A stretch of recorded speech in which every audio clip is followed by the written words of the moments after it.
Hi friends, ഇന്ന് നമ്മളിവിടെ റെഡിയാക്കാൻ പോകുന്നത് നല്ല അടിപൊളിയായിട്ടുള്ള വാൻചോ കേക്കാണ്. ഒരുപാട് പേര് റിക്വസ്റ്റ് ചെയ്ത ഒരു കേക്ക് റെസിപ്പിയാണിത്. അപ്പോൾ ഞാൻ ഇന്ന് ബേക്കിംഗ് ക്ലാസ് ആയിട്ടല്ല ഈ റെസിപ്പി ഇടുന്നത്. ബേക്കിംഗ് ക്ലാസ് സ്റ്റെപ്പ് ബൈ സ്റ്റെപ്പായിട്ട് പഠിക്കാനുള്ളതാണ്. ഇത് ഞാൻ ഒരുപാട് പേര് റിക്വസ്റ്റ് ചെയ്തതുകൊണ്ട് ഇടുന്നതാണ്. ഇതിൻ്റെ മുകളിലുള്ള എല്ലാ ഡെക്കറേഷൻസും നമുക്ക് ഇപ്പോൾ തന്നെ ചെയ്തെടുക്കാം. അതും ഞാൻ ഈ വീഡിയോയിൽ കാണിക്കുന്നുണ്ട്. അപ്പോൾ നമുക്ക് ഈ കേക്ക് റെസിപ്പി ചെയ്യാൻ വേണ്ടിയിട്ട് അളന്ന് തന്നെ എടുക്കുക. അപ്പോൾ ഞാൻ 1 കപ്പ് അളവാണ് എടുക്കുന്നത്. ഇപ്പോൾ നിങ്ങൾക്ക് കപ്പ് അളവില്ല എന്നുണ്ടെങ്കിൽ സാധാരണ വീട്ടിലുള്ള ഇതുപോലുള്ള ബൗൾ എടുക്കുക. ഇതേ ബൗളിന് തന്നെ ആയിരിക്കണം നിങ്ങൾ ഈ ഫ്ലോറ്, അതുപോലെ തന്നെ ഓയിൽ, പിന്നെ പഞ്ചസാര പൊടിച്ചത് എന്നിവ അളന്നെടുക്കേണ്ടത്. അത് പ്രത്യേകം ശ്രദ്ധിക്കുക. പിന്നെ നിങ്ങൾ മൈദ ഇതുപോലെ ഒരു സ്പൂൺ വെച്ചിട്ട് ഈ കപ്പിലോട്ട് ഇട്ട് കൊടുക്കുക. ശേഷം നമുക്ക് ഈ മുകൾ ഭാഗം ഇതുപോലെ ഒന്ന് വടിച്ച് മാറ്റാം. ഇതാണ് 1 കപ്പളവ് എന്ന് പറയുന്നത്. അപ്പോൾ നിങ്ങൾ ഇതുപോലെ തന്നെ അളന്നെടുക്കാൻ ശ്രദ്ധിക്കുക. നല്ല ഒരു കേക്ക് ചെയ്യണമെങ്കിൽ ഞാൻ ഈ വീഡിയോയിൽ കാണിക്കുന്ന പോലെ തന്നെ ചെയ്യുക. മാറ്റങ്ങളൊന്നും വരുത്തരുത്. ഇനി 1/2 കപ്പ് കൂടി ഇട്ട് കൊടുക്കാം. അപ്പോൾ നമ്മൾ ഇവിടെ എടുത്തിരിക്കുന്നത് 1/2 കപ്പ് മൈദ. ഇതിലേക്ക് ഒരു 6 ടേബിൾ സ്പൂൺ പാൽപ്പൊടി ചേർക്കാം.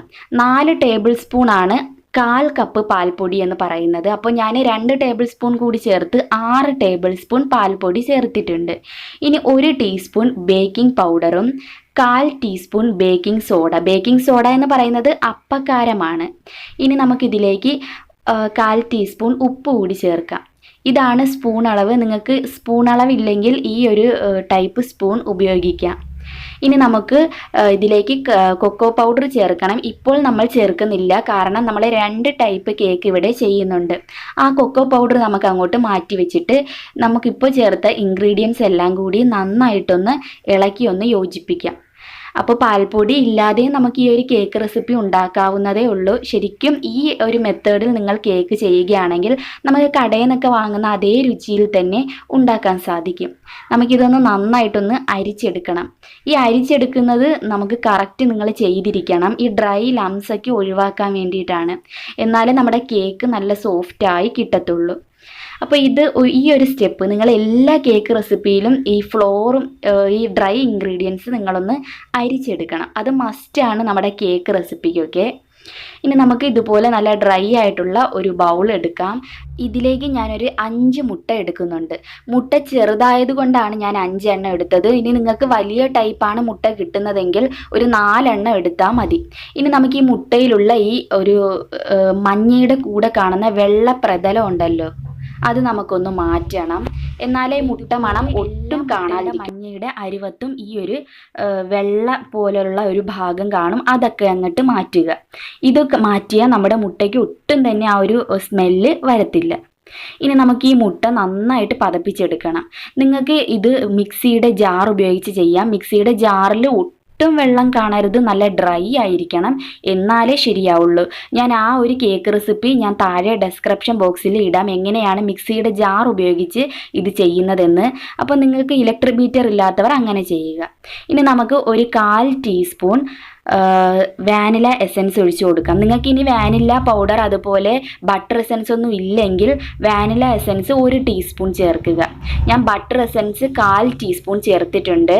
ഇനി നമുക്കിതിലേക്ക് 1 ടീസ്പൂൺ വാനില പൗഡർ കൂടി ചേർത്ത് കൊടുക്കാം. ഇത് 3ഉം കൂടി നന്നായിട്ടൊന്ന് നമുക്ക് യോജിപ്പിച്ചെടുക്കാം. ഇപ്പോൾ ശരിക്കും ആ മുട്ടമണം ഒട്ടും തന്നെ ഇല്ല. ആ ബട്ടർ എസൻസും വാനില പൗഡറും കൂടി ചേർത്തപ്പോൾ ശരിക്കും എന്തോ വേറൊരു ഫ്ലേവറായി, നല്ലൊരു ഫ്ലേവർ വരുന്നുണ്ട്. അപ്പോൾ ഞാൻ 1/2 കപ്പ് പഞ്ചസാരപ്പൊടി എടുത്തിട്ടുണ്ട്. അപ്പോൾ ഞാൻ 1/2 കപ്പ് പഞ്ചസാരപ്പൊടിയും ഇതിലോട്ട് ചേർത്തിട്ടുണ്ട്. അപ്പോൾ എല്ലാം കൂടി നന്നായിട്ട് നമുക്ക് പതപ്പിച്ചെടുക്കാം. അപ്പോൾ നമ്മൾ ചേർത്തത് 5 മുട്ട, പഞ്ചസാരപ്പൊടി, vanilla powder, butter essence, vanilla essence. ഇനി നമുക്ക് 1/4 കപ്പ് ഓയിൽ കൂടി ഒഴിച്ച് ഒന്നുകൂടി ഒന്ന് ബീറ്റ് ചെയ്യാം. ഒരുപാട് അങ്ങ് ബീറ്റ് ചെയ്യേണ്ട, ഒന്ന് മിക്സ് ആവുന്നവരെ ഒന്ന് ബീറ്റ് ചെയ്യാം. അപ്പോൾ 1/4 കപ്പ് ഓയിലും ഒഴിച്ച് നമ്മൾ ബീറ്റ് ചെയ്തു. നമ്മൾ നേരത്തെ റെഡിയാക്കി വെച്ച ഡ്രൈ ഇൻഗ്രീഡിയൻസ് നമുക്കിതിലേക്ക് ചേർക്കാം. ഇനി നിങ്ങളുടെ പാൽപ്പൊടിയൊന്നും ഇല്ല എന്നുണ്ടെങ്കിലും നമുക്കിത് റെഡിയാക്കാം. നിങ്ങൾ പാൽപ്പൊടിക്ക് പകരം ഒരു 1/4 കപ്പ്, 1 കപ്പ് മൈദ എടുക്കുക, 1/4 കപ്പ് കോൺഫ്ലവറും അതുപോലെ 1/4 കപ്പ് മൈദയും കൂടി അങ്ങ് മിക്സ് ചെയ്തിട്ടാൽ മതി. അപ്പോൾ ഇതുപോലെ ചെയ്യുന്നതാണ് ടേസ്റ്റി. അപ്പോൾ എല്ലാവരുടെ വീട്ടിൽ ഇപ്പോൾ വാനില പൗഡർ അതുപോലെ ബട്ടർ എസൻസ് ഒക്കെ കാണണമെന്നില്ല. അപ്പം അങ്ങനെയുള്ള കൂട്ടുകാർക്ക് വാനില പൗഡറും അതുപോലെ ബട്ടർ എസൻസ് ഒക്കെ അവോയ്ഡ് ചെയ്തിട്ട് 1 ടീസ്പൂൺ വാനില എസൻസ് തന്നെ ചേർത്ത് ഉണ്ടാക്കാം. അപ്പം ഞാൻ പകുതി ബാറ്റർ നമ്മുടെ ഈ ടിന്നിലേക്ക് ഒഴിച്ചിട്ടുണ്ട്. ടിന്ന് നല്ല ഞാൻ ബട്ടറൊക്കെ വെച്ച് സ്പ്രെഡ് ചെയ്ത് വെച്ചിരിക്കുന്ന ടിന്നാണ്. എന്നാലേ കേക്ക് നമുക്ക് റീമോൾഡ് ചെയ്ത് പെട്ടെന്ന് എടുക്കാൻ പറ്റത്തുള്ളൂ. ഇനി നമുക്ക് ഇതുപോലെ ഒന്ന് ടാപ്പ് ചെയ്ത് കൊടുക്കാം. ഇനി നമുക്ക് ബാക്കിയുള്ള കേക്കിൻ്റെ ആ ഒരു കൂട്ടിലേക്ക് 1.5 ടേബിൾ സ്പൂൺ കൊക്കോ പൗഡറും 1 ടീസ്പൂൺ പാലും, ഒരുപാടൊന്നും ചേർക്കരുത്, 1 ടീസ്പൂൺ പാലേ ഞാൻ ചേർത്തിട്ടുള്ളൂ. ഇനി നമുക്ക് മെല്ലെ മെല്ലെ വേണം ഇതൊന്ന് മിക്സ് ചെയ്യാൻ. ഓവർ മിക്സ് ചെയ്താൽ ഈ കേക്ക് പൊങ്ങി വരത്തില്ല. ഒരുപാട് പേർക്ക് പല ഡൗട്ടാണ്. നമ്മൾ ചെയ്യുന്ന പല മിസ്റ്റേക്കുമാണ് കേക്കിന് ഓരോ മിസ്റ്റേക്കുകൾ വരുന്നത്. അപ്പോൾ ഞാൻ മെല്ലെ ഒന്ന് ഫോൾഡ് ചെയ്തെടുത്ത് വച്ചിട്ടുണ്ട്. അപ്പോൾ എനിക്ക് ഇതേ അളവിൻ്റെ കേക്ക് ടിൻ ഇല്ലാത്തത് കൊണ്ട് ഞാൻ അലൂമിനിയം ഫോയിൽ ഒന്ന് ഫോൾഡ് ചെയ്ത് ഇതിനുള്ളിലേക്ക് വച്ചിട്ടുണ്ട്. ഇതേ അളവിൽ തന്നെ കേക്ക് ബേക്കാക്കി കിട്ടാൻ വേണ്ടിയിട്ടാണ്. അപ്പോൾ ഞാൻ നമ്മുടെ ചോക്ലേറ്റ് കേക്ക് ഓവനിലാണ് വെക്കുന്നത്. അതുപോലെ ഈ വാനില കേക്ക് നമ്മൾ ഇഡലി കുട്ടുവത്തിലാണ് വെക്കുന്നത്. രണ്ടും ഞാൻ കാണിച്ചു തരാം.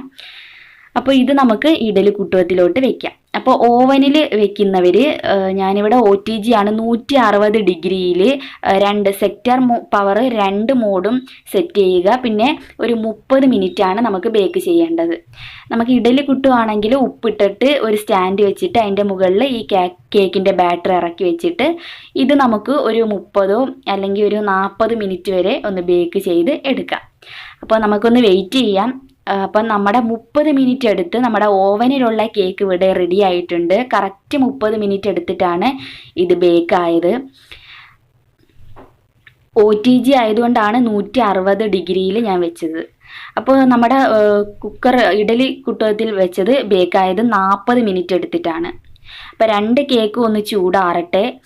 ചൂടാറുന്നത് മാത്രമല്ല, ഞാൻ പറയാം, ആദ്യം നമുക്ക് വിപ്പിംഗ് ക്രീം ഒന്ന് ബീറ്റ് ചെയ്യേണ്ടതുണ്ട്. ഒരു ബൗളെടുത്ത് ഐസ് വെള്ളത്തിൻ്റെ മുകളിൽ നമുക്ക് ഈ വിപ്പിംഗ് ക്രീമിനെ ഇറക്കി വെക്കണം. ഈ ഐസ് വെള്ളത്തിൻ്റെ മുകളിൽ വെക്കുന്നത് നല്ലപോലെ ബീറ്റായി കിട്ടാൻ വേണ്ടിയിട്ടാണ്. ഈ വിപ്പിംഗ് ക്രീമിലേക്ക് നമ്മൾ പഞ്ചസാര പൊടിച്ചതും ചേർത്തിട്ട് ഹൈ സ്പീഡിൽ ബീറ്റ് ചെയ്ത് എടുക്കാം. പല ടൈപ്പ് വിപ്പിംഗ് ക്രീം നമുക്ക് അവൈലബിൾ ആണ്. ഞാനിവിടെ വിവോയുടെ വിപ്പിംഗ് ക്രീമാണ് ഉപയോഗിക്കുന്നത്. ഫിയോന അങ്ങനെ പല ടൈപ്പ് കിട്ടും. ഫിയോന നല്ല ടേസ്റ്റിയാണ്. ഇതുപോലെ നന്നായിട്ട് ബീറ്റ് ചെയ്യുക. ഇനി നമുക്ക് ഇതിൻ്റെ ഒരുപാടൊന്നും എടുക്കേണ്ട, കുറച്ച് ഭാഗം ഒന്ന് എടുത്തിട്ട് നമുക്കിതിലേക്ക് ചോക്ലേറ്റ് ക്രീമാക്കി മാറ്റണം. അപ്പം ഇത് നമുക്ക് അങ്ങോട്ട് ഫ്രീസറിലോട്ട് വയ്ക്കാം. ഇതിലേക്ക് നമുക്ക് 1 ടീസ്പൂൺ കൊക്കോ പൗഡർ ചേർത്ത് കൊടുക്കാം. സാധാരണ നമ്മൾ ചോക്ലേറ്റ് മെൽറ്റ് ചെയ്യുകയാണെങ്കിൽ അങ്ങനെയും ചേർക്കാം, അതാണ് കൂടുതൽ ടേസ്റ്റി. ഈ രീതിയിലും ചെയ്യാം. ഇതിലേക്ക് കുറച്ചുകൂടി പഞ്ചസാര പൊടിച്ചതും കൂടി ചേർത്തിട്ട് ഒന്ന് ബീറ്റ് ചെയ്യാം. നമ്മൾ കൊക്കോ പൗഡർ ചേർത്തത് കൊണ്ടാണ് കുറച്ചുകൂടി പഞ്ചസാര പൊടിച്ചത് ചേർത്തത്. അപ്പോൾ ചോക്ലേറ്റ് മെൽറ്റ് ചെയ്ത് ചേർക്കുകയാണെങ്കിൽ പഞ്ചസാര പൊടിച്ചതൊന്നും ചേർക്കേണ്ട ആവശ്യമില്ല. അപ്പോൾ ഞാൻ ഈ രീതിയിലും കാണിച്ചു എന്നേ ഉള്ളൂ. കൊക്കോ പൗഡർ ചേർത്തും ക്രീം റെഡിയാക്കാം. ഞാൻ 2 ക്രീമും ഫ്രീസറിൽ വെച്ചിട്ടുണ്ട്. നമ്മുടെ കേക്ക് ഞാൻ കട്ട് ചെയ്തിട്ടുണ്ട്. 2 കേക്കും കട്ട് ചെയ്ത് 4 പീസ് നമുക്ക് കിട്ടിയിട്ടുണ്ട്. ഇനി നമുക്ക് ഇതിലേക്ക് ഷുഗർ സിറപ്പ്, നല്ലപോലെ ഷുഗർ സിറപ്പ് ഇതുപോലെ ഒഴിച്ചു കൊടുക്കണം. ശരിക്കും ഈ കേക്ക് എന്ന് പറയുന്നത് ഭയങ്കര സോഫ്റ്റാണ്. അപ്പോൾ നമ്മൾ സാധാരണ ഒഴിക്കുന്നതിൽ നിന്നും കുറച്ച് തോനെ ഷുഗർ സിറപ്പ് ഒഴിച്ചു കൊടുക്കണം. എന്ന് പറഞ്ഞാൽ ഓവറാക്കണ്ട, ഒരു മീഡിയം സൈസിൽ ഒഴിച്ചു കൊടുക്കുക. അപ്പോൾ ഞാൻ അരമണിക്കൂറിന് ശേഷം നമ്മുടെ വിപ്പിംഗ് ക്രീം എടുത്തിട്ടുണ്ട്. ഇനി നമുക്ക് നമ്മുടെ വിപ്പിംഗ് ക്രീം ഇതിലേക്ക് സ്പ്രെഡ് ചെയ്ത് കൊടുക്കാം. അപ്പം ഞാൻ കേക്കിൻ്റെ കാര്യം പറഞ്ഞത് മറ്റൊന്നുമല്ല, നമ്മൾ ഏത് കേക്ക് ഉണ്ടാക്കിയാലും 1 ദിവസത്തിന് ശേഷം ഉപയോഗിക്കുമ്പോൾ ആ കേക്കിൻ്റെ ആ ഒരു ഫ്ലേവറേ മാറും.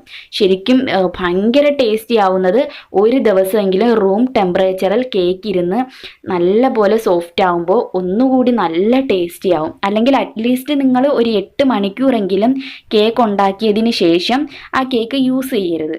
അതങ്ങനെയേ വെക്കുക. ഒരു 8 മണിക്കൂർ കഴിഞ്ഞ് നിങ്ങൾ ആ ഒരു കേക്ക് കഴിക്കാനായിട്ട് ഇതുപോലെ ഐസിങ് ഒക്കെ ചെയ്യാൻ പാടുള്ളൂ. അപ്പം ഞാനിതും കേക്ക് ബേക്ക് ചെയ്തിട്ട് ഒരു 7-8 മണിക്കൂർ കഴിഞ്ഞിരുന്നു. 1 ദിവസം വെച്ചാൽ അത്രയും നല്ലത്. ഇനി നമുക്ക് നമ്മുടെ ചോക്ലേറ്റിൻ്റെ ക്രീം കൂടി ഈ നമ്മുടെ ചോക്ലേറ്റ് കേക്കിൻ്റെ മുകളിലേക്ക് ഇതുപോലെ വെച്ച് കൊടുക്കാം. അപ്പോൾ നമ്മൾ വാനില കേക്കിൻ്റെ മുകളിൽ വൈറ്റ് ക്രീം വെച്ച് കൊടുത്തു. അതുപോലെ ചോക്ലേറ്റ് കേക്കിൻ്റെ മുകളിൽ ചോക്ലേറ്റ് നമ്മൾ കൊക്കോ പൗഡർ ചേർത്ത് ആ ക്രീമും വെച്ചു. ഇതുപോലെ നമുക്ക് അടുത്തതും ഇനി നമുക്ക് വാനില കേക്ക് വെച്ച് കൊടുക്കാം. ഇനി നമുക്ക് ക്രീം ഇതിൻ്റെ മുകളിലേക്ക് സ്പ്രെഡ് ചെയ്ത് കൊടുക്കാം. എന്നതിന് ശേഷം വീണ്ടും നമുക്ക് അടുത്ത ചോക്ലേറ്റ് കേക്ക് വെച്ച് കൊടുക്കാം. ഫുള്ളായിട്ട് നമുക്ക് ഈ കേക്കിനെ ക്രീം കൊണ്ട് കവർ ചെയ്തതിന് ശേഷം നമുക്ക് ഫ്രിഡ്ജിലോട്ട് വെക്കാം. അപ്പോൾ ഞാൻ ഇതിനെ ഫ്രിഡ്ജിലോട്ട് വെക്കുകയാണ്. ഇനി നമുക്ക് അടുത്തതായിട്ട് ചെയ്യേണ്ടത് കുറച്ച് ചോക്ലേറ്റ് എടുക്കുക. മിൽക്ക് ചോക്ലേറ്റ് ആണ് എടുത്തത്. ഡാർക്ക് ആയാലും കുഴപ്പമില്ല. കുറച്ച് വൈറ്റ് ചോക്ലേറ്റ് എടുക്കുക. ഇതിനെ മെൽറ്റ് ചെയ്യുക. മെൽറ്റ് ചെയ്യുന്നത് ഒരു പാത്രത്തിൽ വെള്ളം എടുക്കുക. ഇതിൻ്റെ മുകളിൽ ഈ ബൗൾ ഇറക്കി വെച്ചിട്ട് നമുക്ക് തീ ഓൺ ചെയ്യാം. എന്നതിന് ശേഷം ആ ചൂടിലിരുന്ന് ആവി കയറി വേണം ഇതൊന്ന് മെൽറ്റായി വരാൻ വേണ്ടിയിട്ട്. ഇളക്കി കൊടുക്കേണ്ട. നന്നായിട്ട് ഒരു 10 മിനിറ്റ് ആകുമ്പോൾ തനിയെ അങ്ങ് മെൽറ്റാവും. എന്നതിന് ശേഷം ഇതുപോലെ എടുത്തിട്ട് ഒരു സ്പൂൺ വെച്ച് നന്നായിട്ടൊന്ന് മിക്സ് ചെയ്ത് എടുത്താൽ മതി. കണ്ടോ, ഇതിപ്പോൾ നന്നായിട്ടൊന്ന് ഇളക്കി ഇതുപോലെ യോജിപ്പിച്ച് എടുക്കുക. ഇതുപോലെ നമുക്ക് നമ്മുടെ ഡാർക്ക് ചോക്ലേറ്റും ഇതുപോലെ ഒന്ന് മിക്സ് ചെയ്തെടുക്കാം. അപ്പോൾ ഞാനിവിടെ കുറച്ച് ഡെക്കറേഷൻസ് ആണ് ചെയ്യാൻ പോണത്. നല്ല നീറ്റായിട്ടുള്ളൊരു പ്ലേസിലേക്ക് നമുക്ക് ഈ വൈറ്റ് ചോക്ലേറ്റിനെ ഇതുപോലെ ഒഴിച്ചു കൊടുക്കാം. ഇത് കുറച്ച് പാടാണ്. ഞാൻ ആദ്യമായിട്ടാണ് ഇതുപോലുള്ള ഒരു ഡെക്കറേഷൻ ചെയ്യുന്നത്.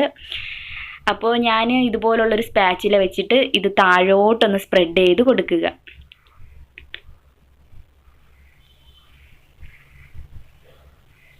അപ്പോൾ 2-3 വട്ടമൊക്കെ ചെയ്യുമ്പോൾ റെഡിയാവും. ആദ്യമൊക്കെ കുറച്ച് പാടായിട്ട് തന്നെ തോന്നും.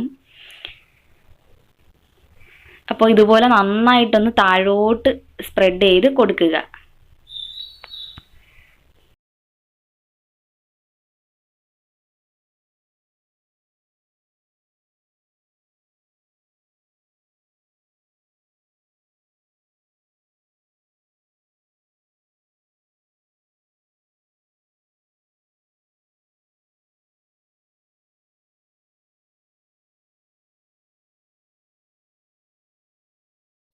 ഇനി ഇത് ഉണങ്ങിയതിന് ശേഷം നമുക്ക് ഇതുപോലൊരു ഷേപ്പർ ഉപയോഗിച്ച് താഴോട്ട് ഒന്നാക്കി കൊടുക്കാം. ഇനി നമുക്ക് നമ്മുടെ ചോക്ലേറ്റ്, നമ്മൾ നേരത്തെ മെൽറ്റ് ചെയ്തെടുത്ത മിൽക്ക് ചോക്ലേറ്റ് കൂടി ഇതിൻ്റെ മുകളിലേക്ക് ഇതുപോലെ ഒന്ന് സ്പ്രെഡ് ചെയ്ത് കൊടുക്കാം.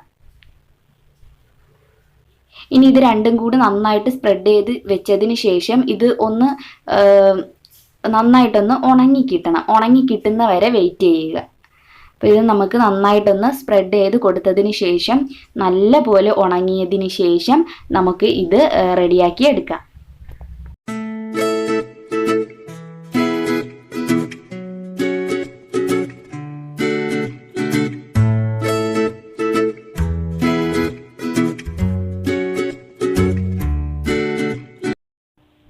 ഈ ഒരു സ്റ്റെപ്പ് വളരെ ശ്രദ്ധിച്ച് ചെയ്യണം. ബാക്കിലോട്ട് ഈ സ്പാച്ചില നീക്കി വേണം ഇതിങ്ങനെ റൗണ്ട് ചെയ്തെടുക്കാൻ.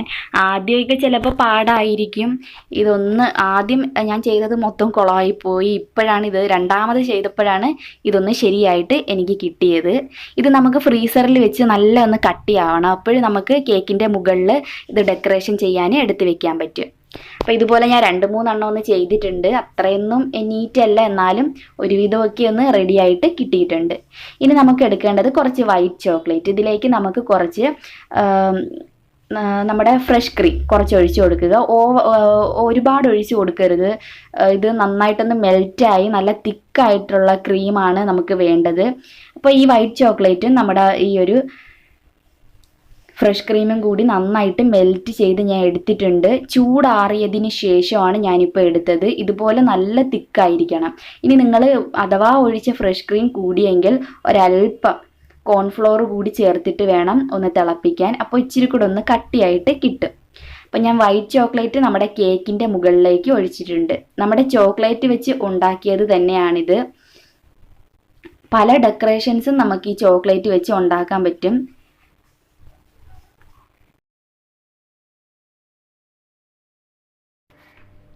ഞാനൊരു കവറിലോട്ട് ചോക്ലേറ്റ് മെൽറ്റ് ചെയ്ത് ഒഴിച്ചതിന് ശേഷം ഈ കോൺ ഷേപ്പിൽ ഒന്ന് വരച്ചതാണ്. എന്നിട്ട് തനിയെ നമുക്ക് ഫ്രീസറിലോട്ട് വെച്ചാൽ അതങ്ങ് കട്ടിയായിട്ട് നമുക്ക് കിട്ടും. ഇനി നമുക്ക് കുറച്ച് ചോക്ലേറ്റ് മെൽറ്റ് ചെയ്തതാണ് വേണ്ടത്. നല്ലപോലെ മെൽറ്റായിരിക്കണം, എന്നാലേ ഇതുപോലെ ചെയ്യാൻ പറ്റത്തുള്ളൂ. നമുക്ക് ഇഷ്ടമുള്ള ഡെക്കറേഷൻസ് ഇതിനകത്തേക്ക് ചെയ്യാം. ഞാനിപ്പോൾ ഇതുപോലുള്ള ഒരു ഡെക്കറേഷനാണ് ചെയ്യുന്നത്. നമുക്ക് ഇഷ്ടമുള്ള രീതിയിൽ നമുക്ക് എങ്ങനെയാണോ ഇത് ഡെക്കറേറ്റ് ചെയ്തെടുക്കേണ്ടത് ആ ഒരു രീതിയിൽ നമുക്ക് ഈ വാൻചോ കേക്കിനെ ഡെക്കറേഷൻ ചെയ്ത് എടുക്കാം. ഇനി ഞാനിവിടെ ചെയ്യാൻ പോകുന്നത് നമ്മൾ നേരത്തെ റെഡിയാക്കി വെച്ചിരിക്കുന്ന നമ്മൾ ഫ്രീസറിലോട്ട് വെച്ചില്ലേ, ഇതെടുത്ത് നമുക്ക് ഈ കേക്കിനുള്ളിലേക്ക് കുത്തി വെക്കുക. ഇതിപ്പോൾ നന്നായിട്ട് കട്ടിയായിരിക്കുകയാണ്, പൊട്ടിയൊന്നും പോകത്തില്ല. നന്നായിട്ട് ഇതുപോലെ കേക്കിനുള്ളിലേക്ക് കുത്തി വെക്കാൻ പറ്റും. അപ്പോൾ കുറച്ച് ചെറി കൂടി നമുക്ക് ഇതിൻ്റെ മുകളിലേക്ക് വെച്ച് കൊടുക്കാം. നല്ല ടേസ്റ്റിയാണ്, കാണാൻ മാത്രമല്ല കഴിക്കാനും നല്ല ടേസ്റ്റിയാണ്. തീർച്ചയായിട്ടും ട്രൈ ചെയ്ത് നോക്കുക. അപ്പോൾ കേക്കിൻ്റെ കാര്യം നിങ്ങൾ ഒരു ദിവസമെങ്കിലും വെച്ചിട്ട് പിറ്റേന്നെടുത്ത് ഡെക്കറേഷൻ ചെയ്യുക. കുറച്ചുകൂടി നല്ല രുചിയായിട്ട് നമുക്ക് ഈ കേക്കിന് കിട്ടും. ഞാനൊന്ന് കട്ട് ചെയ്ത് കൂടി കാണിച്ചു തരാം. അടിപൊളിയായിട്ടുള്ള നമ്മുടെ വാൻചോ കേക്ക് ഇവിടെ റെഡിയായി. തീർച്ചയായിട്ടും വീട്ടിൽ എല്ലാവരും ട്രൈ ചെയ്ത് നോക്കുക. പറ്റുമെങ്കിൽ ഈ രീതിയിൽ തന്നെ ട്രൈ ചെയ്യുക. ഇനി പാൽപ്പൊടിയും അതുപോലെ വാനില പൗഡറൊന്നും വീട്ടിലില്ല എന്നുണ്ടെങ്കിൽ അത് അവോയ്ഡ് ചെയ്തിട്ട് നമുക്കിതിനെ ഉണ്ടാക്കിയെടുക്കാം. അപ്പോൾ ഇഷ്ടമായെങ്കിൽ ലൈക്ക് ചെയ്യാൻ മറക്കണ്ട. ലൈക്ക് ചെയ്യുക, ഷെയർ ചെയ്യുക. എൻ്റെ വീഡിയോ ആദ്യമായിട്ടാണ് കാണുന്നതെങ്കിൽ ഈ ചാനൽ സബ്സ്ക്രൈബ് ചെയ്യാത്തവരുണ്ടെങ്കിൽ സബ്സ്ക്രൈബ് ചെയ്യാനും മറക്കരുത്.